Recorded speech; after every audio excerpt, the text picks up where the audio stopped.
Good morning, everyone, and thank you for tuning in. You are very welcome to yet another session of the Experience Makers webcast series, where we aim to bring you insights, inspiration, and practical tips to help you advance your digital change. My name is Renee, and I am very excited to be your host today.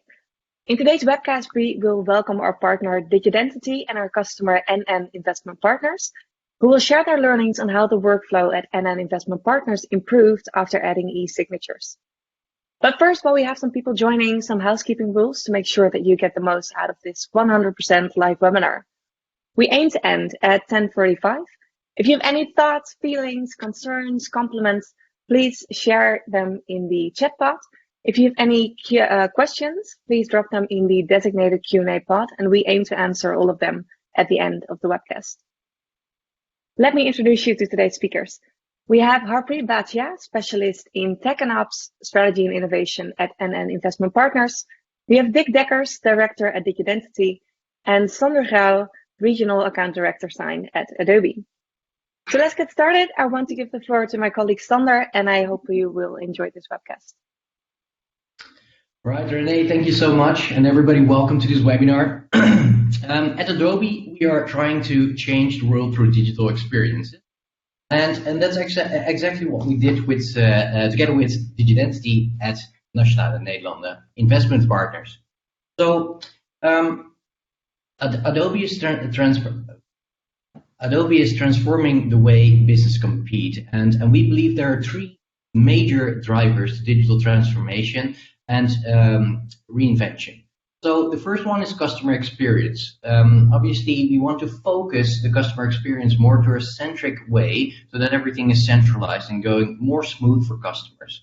Also, there's a dynamic workforce where we are striving to make life more dynamic for the workforce, especially nowadays during COVID, where it is super important to be even more dynamic than organizations already are. And with that, obviously, organizations need to innovate.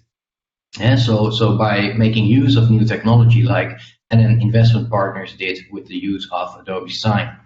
So when we bring this all together, we see that businesses are becoming more effective. And that's exactly where we are going to talk about today with Nationale Nederlanden Investment Partners.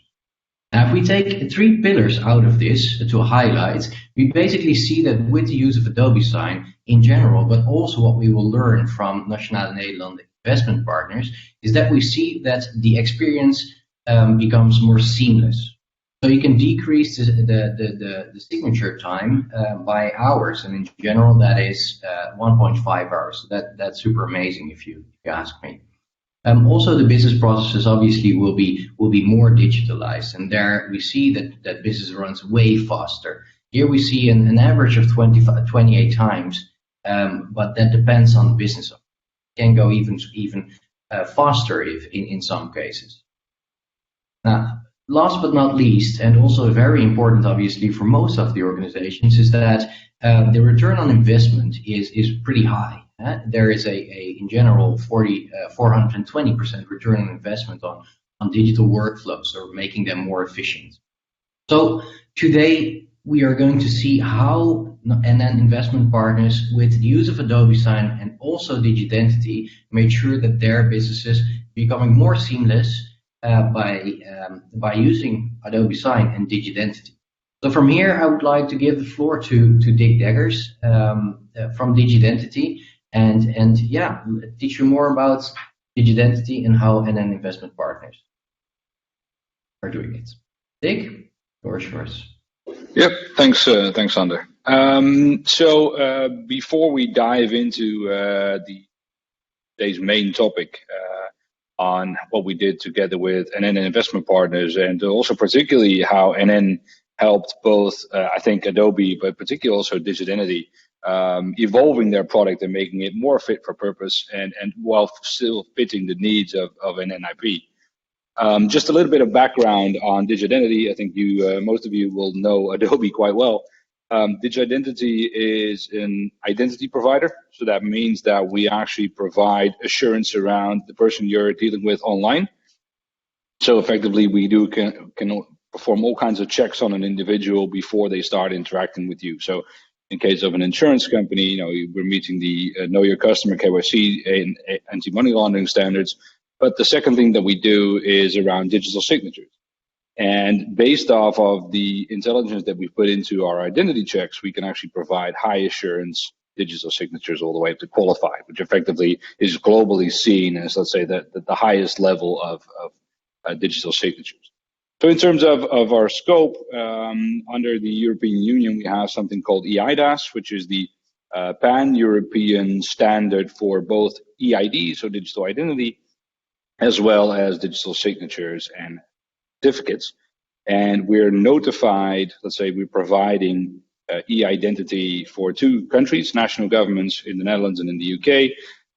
Some of you may know that we've originally built Digidentity back in 2010.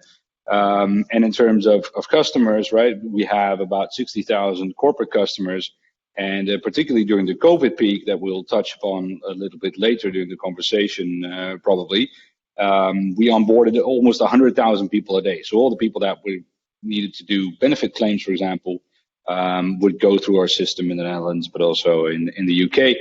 And I think the topic for today is how we've worked with NNIP on digital signatures primarily. And it's important to understand that this was actually a very unique situation years ago, where the 3 of us partnered, followed by, originally we had separate conversations, and then all of a sudden things came together. So I'm very pleased to introduce to you Harpreet today, and let's have a little bit of a conversation, and to have Harpreet provide insights on what we've done and how that worked out for them. So welcome, Harpreet. Great that you could actually join us today. Could you share a bit of insights on how we got together and your position in general and why you started all of it? Sure. Thanks for that introduction, Dick. I think if I look back, and I look back with a lot of pride actually, and it is, as you also mentioned, it's a unique situation where 3 companies who are specialists in their own areas came together and did something unique. So for us, if I look back, journey started somewhere in 2017, and I work in the strategy and innovation function from the Tech and Ops area of NN Investment Partners, and I was approached by somebody from legal domain, a lawyer in our company, and he was narrating to me how even with advancement of so much technology, the approval processes and the signing processes kind of make many of my respected colleagues, some very, very highly educated colleagues, they transform themselves into what I call as a postman. So they go desk to desk. Well, it is impossible to visualize it now, given the corona situation, but back in 2017, which is just 3 years ago, some highly valued and masters and PhDs would suddenly transform them into postmen and move desk to desk to get signatures. I found that situation like going back to, let's say, the Bronze Age or even earlier. And that's where my journey began. Okay, what can we do to improve the approval process and the signing process? For those of you who come from a bigger organization, which mildly speaking are a bit bureaucratic, you will understand that there's always an approval process before the authorized signatories sign a document. So our journey started from approval process, and then we started moving towards the signing process. Now, our lawyers at that time, and just a bit of history, so I think Dick mentioned about eIDAS, that became, I think, effective 2016, September, October period. And lawyers, true to their nature, they knew about all this. So they kind of said to us from that we need qualified signatures from the very beginning, because that is something that we can always put our trust on. So that's where, let's say, we began with our journey on improving our approval and signing process. Does that, Dick, give you a context for NNIP, and maybe this resonates a lot with many other clients of yours?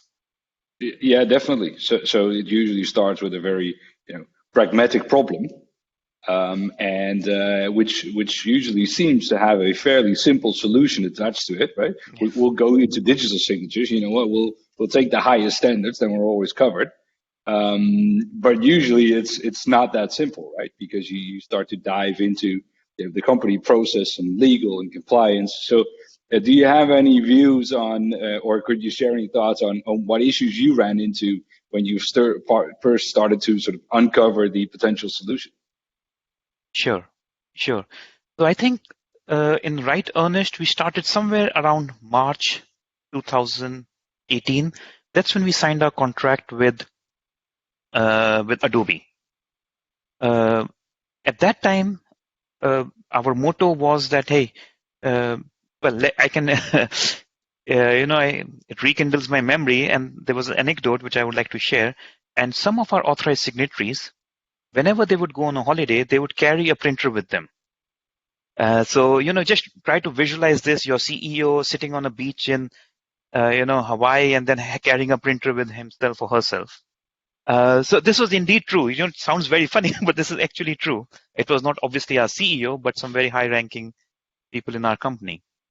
So from the very beginning, we wanted to make sure that our solution does not make people carry stuff with them, and they can do it anywhere and anytime.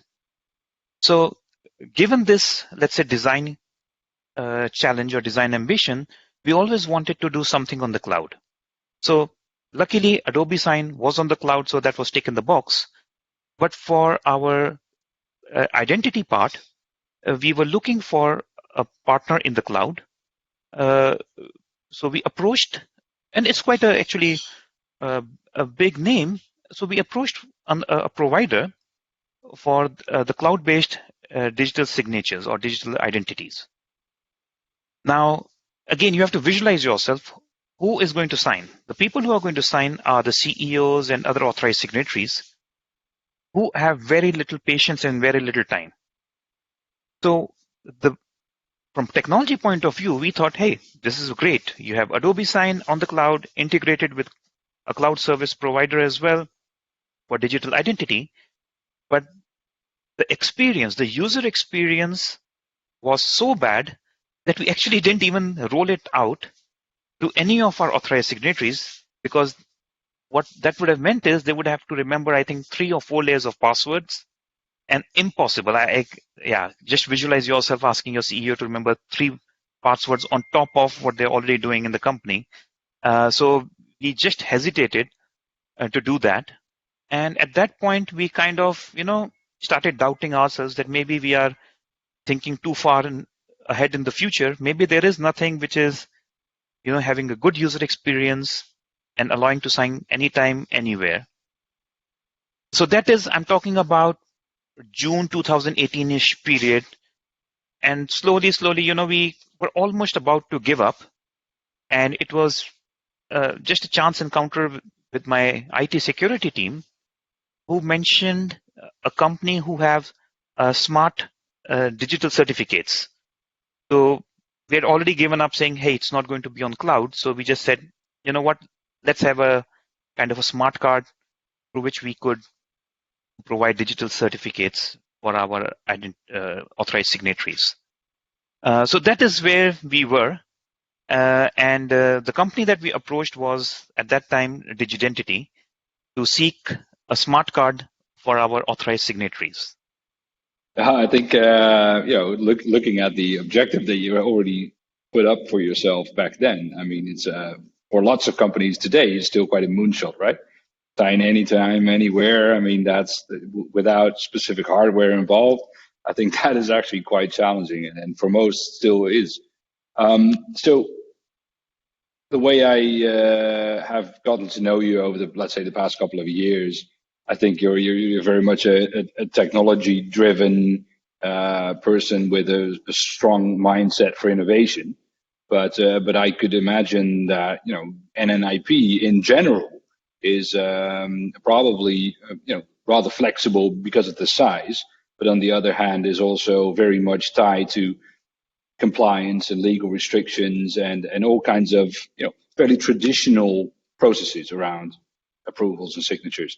So when you got into this project and you started working your way through, and also when you started running into issues, what did you sort of do? Who did you team up with? Because you're coming from quite a technology, IT security background.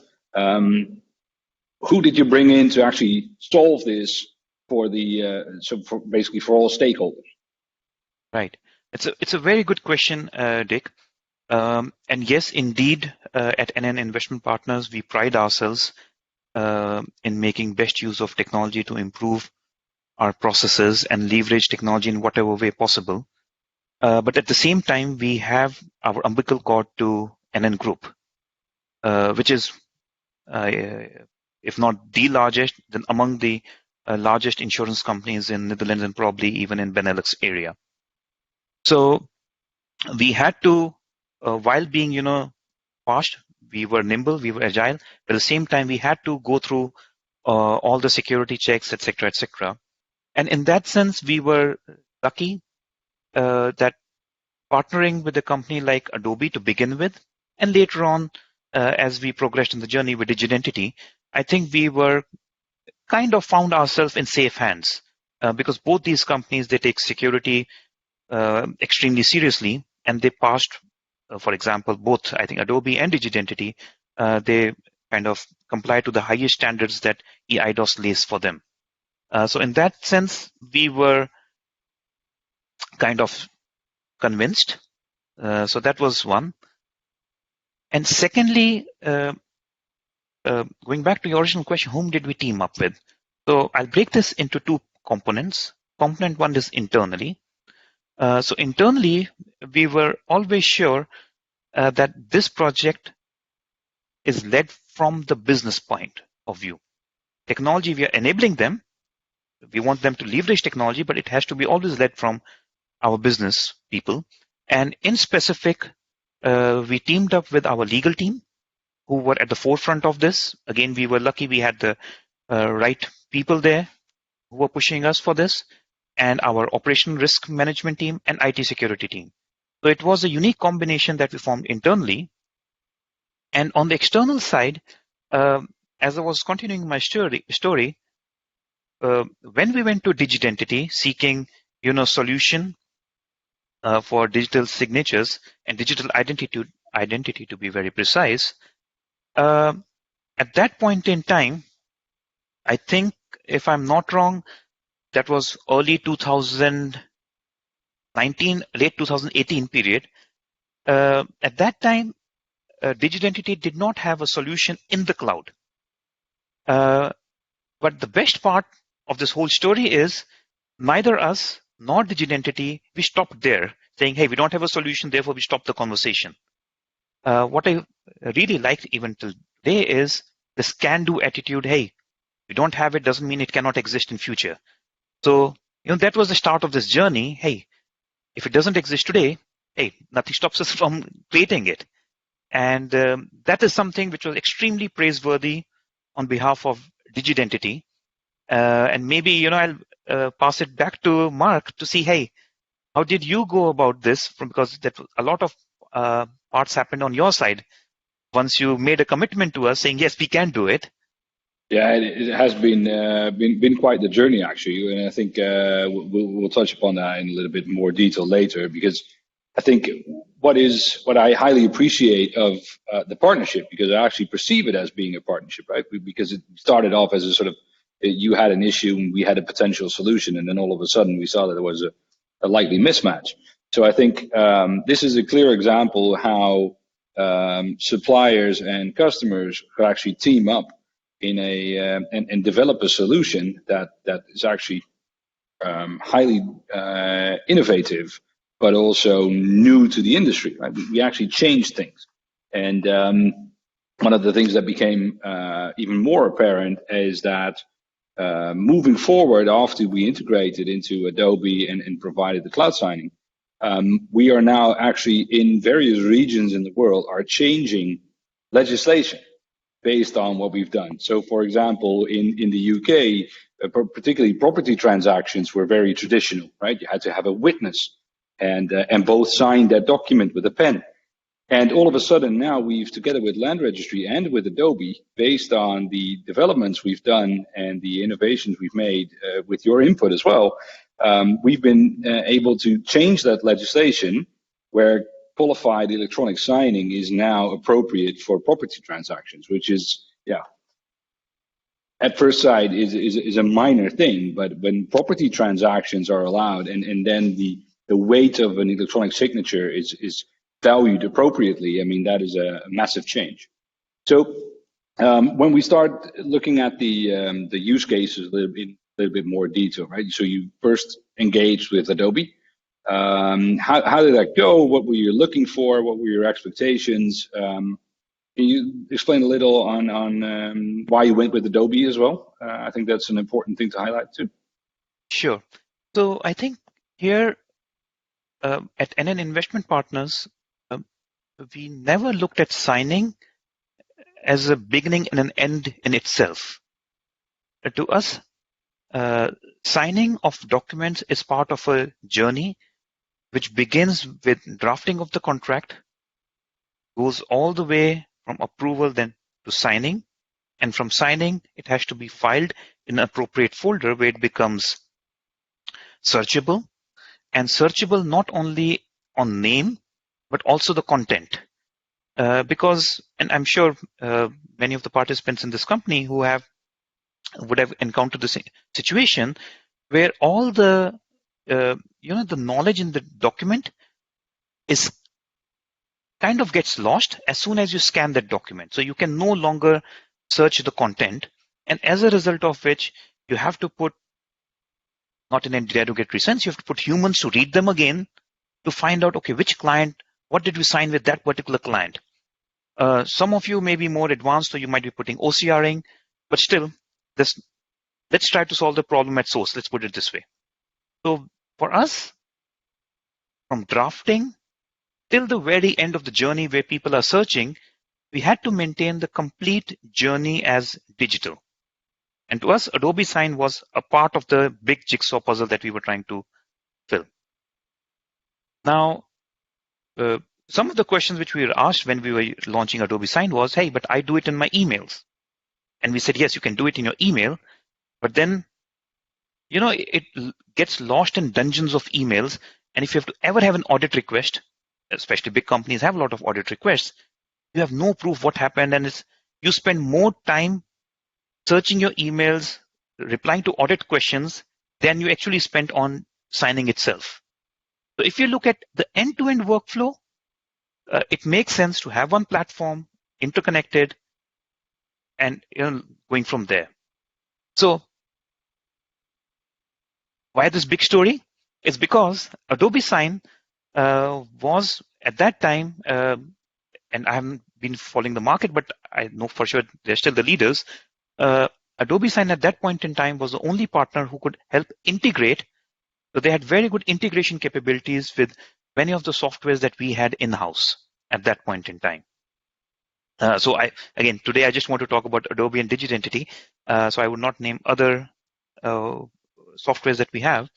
But for us, the integration capabilities of Adobe, alongside, the strength that Adobe brings with it of security, etc., was a key reason why we started working with Adobe Sign.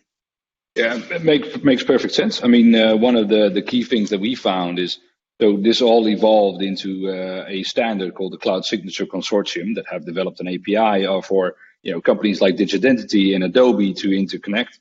And what we've seen so far, although we've implemented those standards quite strict on both sides, so potentially it's a sort of open system, right? We could connect to other Adobe companies, and Adobe could attract other TSPs as well, so trust service providers. But effectively, what we see is that the combination is actually really strong. And from our point of view, the good thing working with Adobe is that actually we get lots of positive feedback of the people we work with, quite often on sort of independent tracks, where they say that they're really happy because of that deep integration that is possible without having to do this along the lines of sort of custom integration, right? So if you look at, so you had Adobe, and that was sort of connected into your workflows and into your fit your use cases. But apparently there was a need to evolve that sort of solution and start dealing. You already said that from the bat you were looking at qualified electronic signatures. So you started using a provider. You don't have to name them. You can if you want to. You don't have to. But apparently, we were not your first go-to option. That is absolutely right. Yeah. Yeah. So good to understand that. Sure. So, we, as I mentioned earlier, we were looking. Well, we had this moonshot idea of assign anytime, anywhere without need for hardware. So we were looking for a cloud signature consortium partner. And way back in 2017-18 period, there was no Dutch cloud signature consortium partner at that time. And there was one very big Italian partner, still very respected. So we went to them. And back in the days, they had, remote identity verification. So they had very good, let's say, technology pieces in place. So that's where we went to them. But as I mentioned earlier as well in my conversation with you, Dick, that, sometimes the cure is worse than the disease itself. So the user experience was so bad that we just couldn't roll this digital signing in our company back in 2018, even though from technology point of view, we had all the building blocks ready. And so then, we again went back to our drawing board, trying to loosen our let's say constraints as well. We said, fine, forget anywhere or without any hardware. And that's when we went to Digidentity based on a recommendation.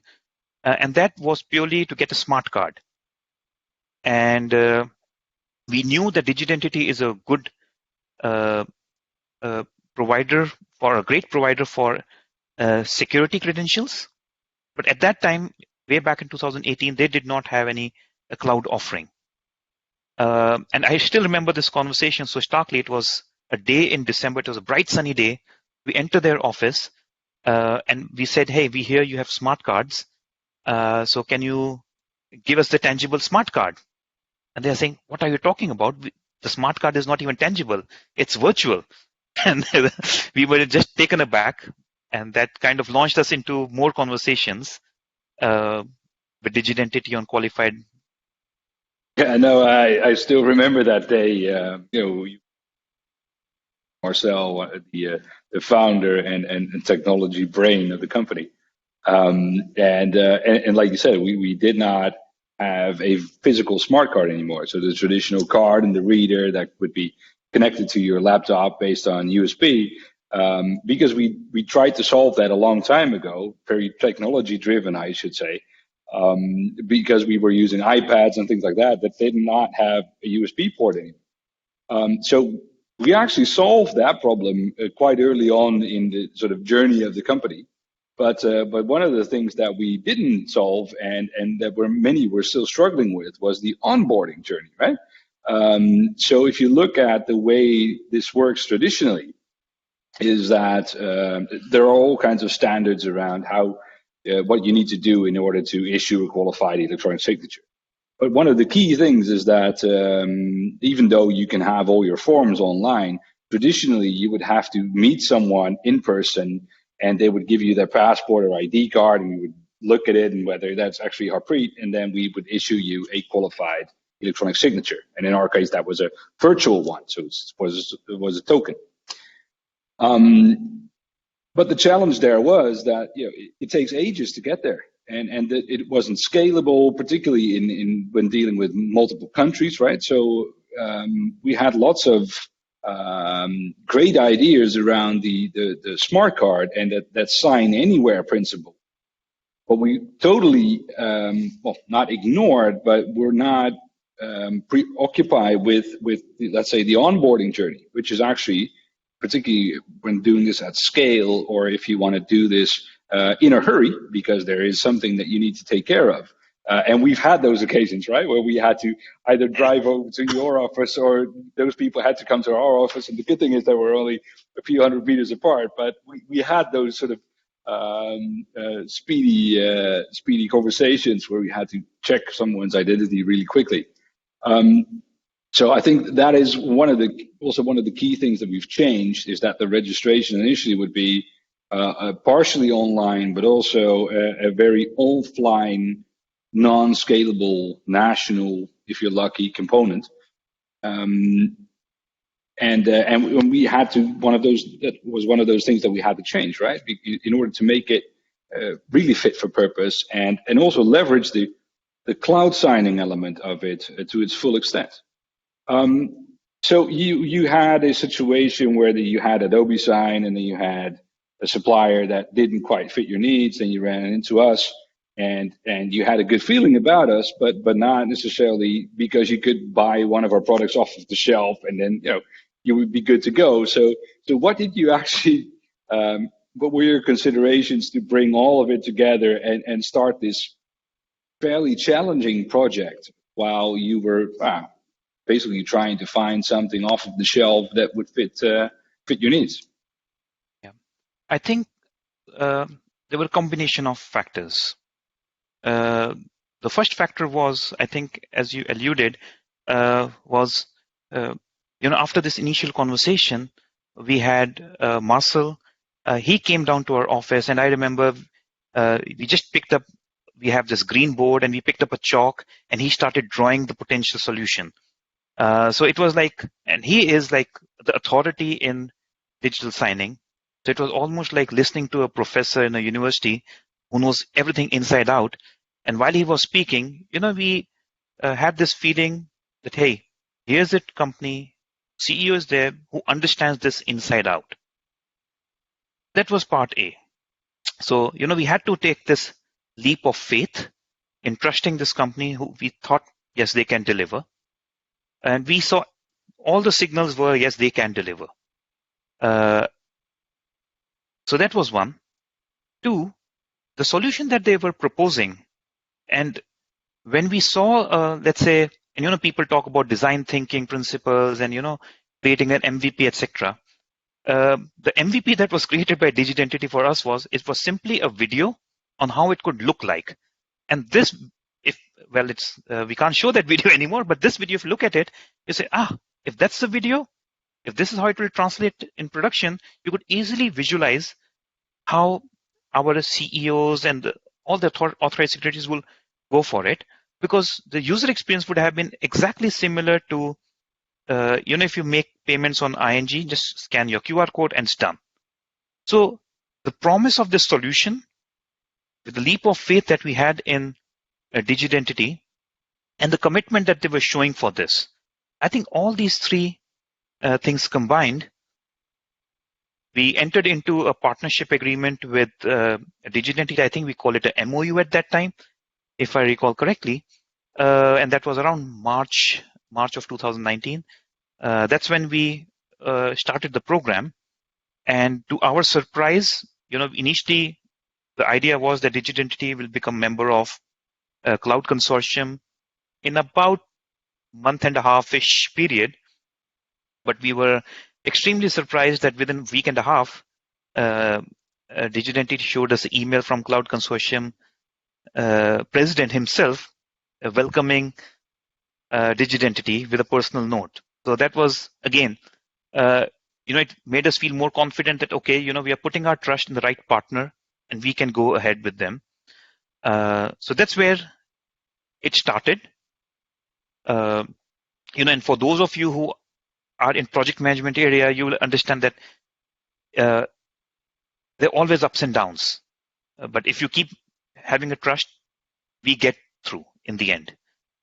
So that is where we started. And I think our initial objectives for the pilot was within a period of 6 months-ish, roughly thereabouts, the integration between 3 partners, so Adobe, Digidentity, and Cloud Consortium would have taken place, and we would have rolled it out to the select few authorized signatories within our company. I think we had chosen just 5 at that point in time to see hey, how it will come up. So that's where we started. Obviously, there were apprehensions. People were a bit skeptic as well, but we kept trust and we kept plodding around. So I think that is where we were. Now, again, if you visualize the time scale, we are talking of March, September 2019 period. That is what we are talking about right now. Yeah. So I think that we've managed to do some great things just before and during that pilot by continuously changing and updating the solution in the integration, which effectively ultimately ended up being a standard, right? So the Cloud Signature Consortium all of a sudden was a thing for us as well, but also we see that picking up all over the world actually, where people are great that they can actually rely on a standard and an integration that is not a proprietary solution with vendor lock-in and effectively having something they can never get rid of. So if you look at, so during that pilot, we continuously updated the service and the solution and started rolling out slowly, right? More and more users came in, and I think that more and more people came to see the value of signing digitally. Not even particularly the changes that we've made, because they were never confronted with that traditional method, but at least they saw the benefit and the value of the flexibility it provided to them. And then, of course, COVID hit, right? All of a sudden, where we thought this was a thing in China, all of a sudden we were all confronted with working from home. So what did that do with you and the situation and the rollout of the adoption of electronic signing? Nobody believes me when I say this, but so as I mentioned, if you look in timelines, by September-ish of 2019, we had completed our pilot on a few select people. And after a bit of convincing, because a lot of people said, hey, what's the big deal about signing, etc., etc. And our common answer was, hey, signing by pen and digital signing for the authorized signatory may be exactly the same time.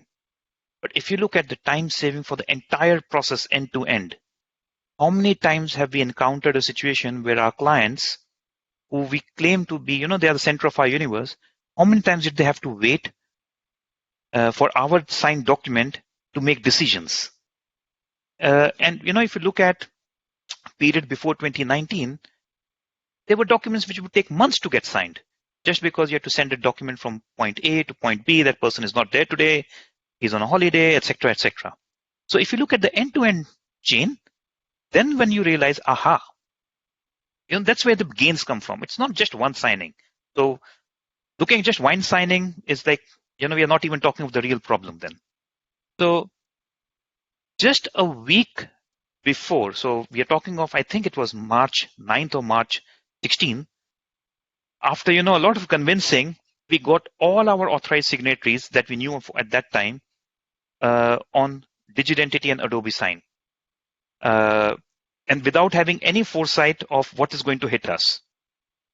Now, when COVID hit us, one thing that we kind of were very relaxed about was nobody in our company who needs to sign a document needs to come in a PPE suit, or will have to come in a PPE suit to sign a document. So that is something that was like overnight, me and my team became stars of the company. We got personal congratulatory messages from our CEO. NNIP stood like a bright star in the whole NN group. I remember, we were educating NN group, hey, what we are doing. Our CEO was so proud with other of his colleagues saying, hey, I never came to office for signing. It was never required. my team had done a fabulous job. It was almost like, it was destiny that we would get our glory in that very junction. Yeah, I can fully imagine. I mean, it has changed so many things, and it will probably continue to be like this for quite some time. And I think, particularly for electronic signing, this is has been a massive Kickstarter globally, but also to change. So not only within the companies, but also on a legislative perspective. Like I said, where we pushed hard on changing certain things, and I think that we're making tremendous progress there as well. I think we talked about the value of digital signatures a bit, right? And we're always looking for ways to sort of quantify what it actually did for you. And you already said that people didn't have to go to the office anymore. And you told me that the time to get something signed tremendously went down based on your signatures, which I think is one of the best results that you could actually achieve. Do you have a feeling that the sign anytime, anywhere objective also got to fruition? So yes, absolutely. We are now in a situation where we just don't care where we are. Well, actually, we all are at home. So anytime, anywhere is there. And a couple of things which I would like to, mention from our perspective. One should never see signing as just a signing, because that signing means something to your clients. So you can't keep your clients waiting to start a contract, to make a decision. If you're a client-centric company, you have to think from their behalf. So what happened for us was, hey, all of a sudden, what would sometimes even take weeks and months, our mean or median signing time right now is around 65 minutes. So what would take weeks and months has now come down to minutes. And over there, it is not because the signing itself takes time. It's simply because the person who has to sign did not see the email. In cases, we have got it signed in seconds because, hey, we aligned everybody, which meant, imagine how, you squeeze the time it takes for getting your customer, your business processes all aligned in a matter of minutes and seconds. So I think that is a great value of digital signing. And the ancillary benefits that we are deriving now are, hey, we don't need an OCR. We can just do a Control F on signed document to see which clause did we sign with which client. So yeah, it's one small step. It appears one small step, but it is actually quite big if you look at the complete value chain. And, today, and this goes for any piece of technology,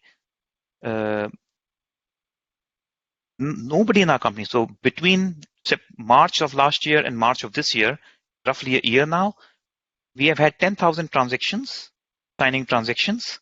Now, if you just multiply the amount of hours saved, it'll be humongous. But now digital signing has become so normal to everybody that nobody ever thinks, hey, why were we opposing it in the very beginning? So it is, that's the beauty about technology. When it is so simple, people start saying, oh, it should be logical that we do it. So that is, I think, where it is right now. I think we've managed to come up with something that is actually really innovative and helpful, particularly during these times, right? Because one of the things that we've changed over the, let's say, past year with appropriate priority, I would say, is the onboarding. So we went from a traditional face-to-face onboarding. We've managed to do that, based on scanning the chip in your ID document, and then 2 selfies, comparing those, doing live detection. So we've changed the way from the old-fashioned or traditional way of face-to-face, or as in the interim, the video channels. We've actually made it real time, so people could onboard within minutes. So we're trying to get that friction out of the onboarding, as well as the benefits of once you have it, you can actually use it, and it's fairly frictionless.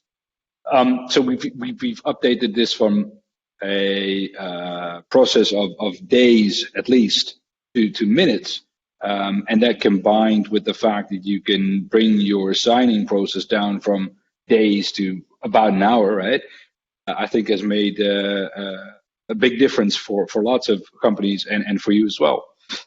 So effectively, we've transformed some of the processes and the way you work. Do you have any views on the impact on the financial services in general, right? So identity and signing. Any thoughts on your next steps, your challenges? How do you see the future? Sure. I think for us as a company, so for the reference for the audience, based on our experiences, and then group now has a lot more. They have also adopted on a wider scale at a group level Adobe Sign and Digidentity solution. So that was the first, tick in the box for us that okay, our solutions must be doing something right. That the group has also adopted them. And as I mentioned, for us, we still want to continue on the journey from the beginning of the document creation to the very end. That's one. Two is for financial services, identity is one of the key building block. And in the digital society that we are slowly moving towards, or maybe partially moving now, digital identity is going to be foundational. And over there, I see a lot more things happening which will be governed through digital. Like how do you trust the ID of the person who is signing or who's answering to you? And the use cases are immense. I know the CEO of Digidentity, Dick had come. Sorry, I think it was Dirk who had come. Marcel who had come and given us a presentation on the future of digital identities. And you see that already happening. Imagine the world with IoTs, others. The potential is unimaginable. It's like wow, what's in front of us. I don't want to sound too geeky as well at this point in time, but people from financial sector will understand the value of ID, a trusted ID, because they are known to this KYC, know your client, and how you have to prove the identity of your clients. I think over there, there's great role to play. Yeah, no, I fully agree. Where we initially, when we started the company back in 2008, we always perceived identity to be a thing, right? You would acquire an identity until into that sort of journey over the past years, we came to see that identity itself is not a thing. It should be a means to obtain a certain goal. You don't have a bank account for the sake of having a bank account. You have one to save money or to do payments, right? So it's a vehicle to do something else. And we started seeing that with identity as well, particularly when we started talking about signing. To check someone's identity was a necessity in order to issue a qualified certificate. And I think moving forward, that will become more and more apparent where identity itself will be an enabler to do other things, particularly when you already said about IoT, when devices start doing things on your behalf or performing transactions. How do you deal with authorizations? How do you deal with non-human entities or things that will require an identity as well, right? So I think those are exciting times. Identity will be a thing in the background, enabling lots of things that we currently don't even think are possible, but are closer than we all think. So thank you so much for the conversation today, to share your story and also the challenges that we face together and hopefully will continue to face. Because I really do appreciate working with you guys and getting that valuable input in order for us to update the service and to make things a little bit better ongoing. That being said, I think I would like to pass it back to Sander, who will give us some recap and some closing thoughts on the project.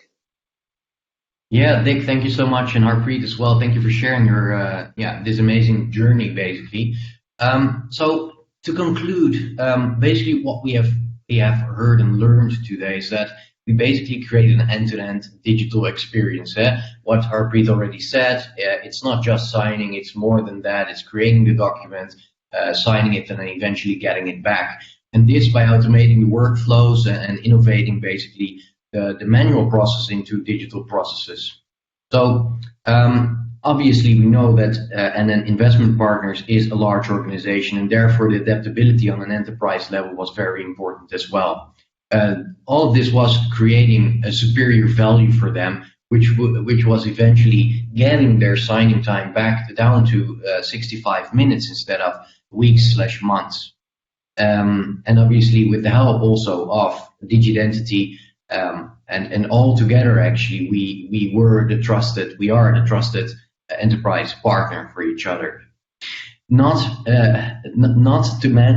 we forget to mention is that all of this is obviously on a very secure, scalable, and compliant platform. So electronic signatures are obviously very close to security and to a compliant level, and it needs to be secure. And I believe that we all did this and hopefully showed you today that this has been done. So thanks again, Harpreet and Dick, for sharing the story. And I actually would like to give it now back to Renee, who will close this webcast. Thank you so All much. right, thank you, Sander. And Harpreet and Dick, thank you so much for taking us on this journey with you today. So we can learn, what challenges you faced and how you were able to handle those and what actually brought you guys. We are running a bit late, but I do want to at least touch upon 2 questions that came in. And these are, I think, best for Dick to answer. The first one is, we've seen a finance case today, but I can imagine that there are other sectors that can also benefit from this way of working. What examples can you give? Well, definitely. So I think it effectively signing could be valuable to each and every country and company. So we see many different use cases varying from signing documents that need to go out to customers or proposals, for example. That's a fairly business-to-business minded solution. But we also see things like property transactions, HR, where you're a new employee, you want to onboard the company. You do the KYC, so the onboarding of the employee in one go, and then signing the employment contracts and performance reviews, for example, with those new employees. And we do that for various companies, and they see lots of value there because it's easy to sign. And particularly now when people can't easily come into the office, it's actually easier to do it this way. Yeah, makes sense. Yeah, thanks. So another question for you as well is someone that asked, I created my digital identity since you've been talking about identity in the end of the webcast. I've created my digital identity as part of a need for my employer to sign digitally, but I change employers. What is the impact of such a change? Well, it doesn't have to impact it at all. It of course depends on the way of working with your new employer, but your identity remains the same. So if we've checked your identity and you move employers, you're still that same person. So initially, you don't have to go through all those checks again and again. And that same goes for identity to be used in the private sector. So if you want to log in with Ecom, for example, you can use that same methodology and that same verification that you went through in other channels as well. All right, good to know. I think we'll have to stop here. Thank you so much again, Dick and Harpreet and Sander today for sharing everything. If you still have any outstanding questions, please feel free to reach out to any of us.